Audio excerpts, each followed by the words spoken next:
लोकसभा निवडणुकीसाठी मनसे अध्यक्ष राज ठाकरे यांनी पंतप्रधान नरेंद्र मोदी यांना बिनशर्त पाठिंबा देण्याची घोषणा गुढीपाडवा मेळाव्यात केल्यानंतर आता मनसेमध्ये राजीनामा देण्याचं सत्र सुरू झालं। मनसे सरचिटणीस कीर्तिकुमार शिंदे यांनी आपल्या पदाचा राजीनामा दिलाय। त्यांनी फेसबुकवर अलविदा मनसे म्हणत एक पोस्ट लिहिली आहे। याचा मनसेला मोठा धक्का मानला जातोय।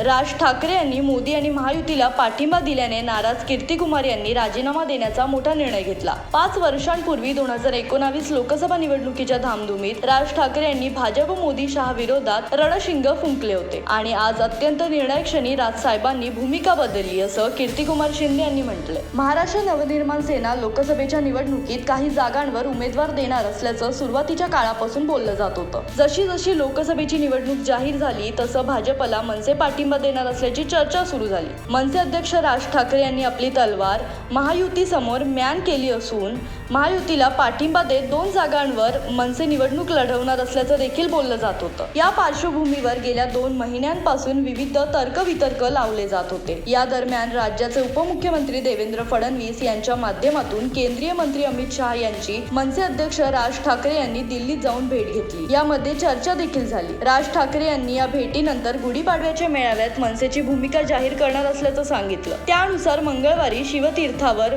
मनसेचा मेळावा झाला। यामध्ये ठाकरे यांनी कार्यकर्त्यांना मार्गदर्शन करण्यासाठी भाषण केले आणि आगामी लोकसभेच्या निवडणुकीत भाजपला बिनशर्त पाठिंबा देत राज ठाकरे यांनी लोकसभा निवडणूक न लढवण्याचा निर्णय जाहीर केला।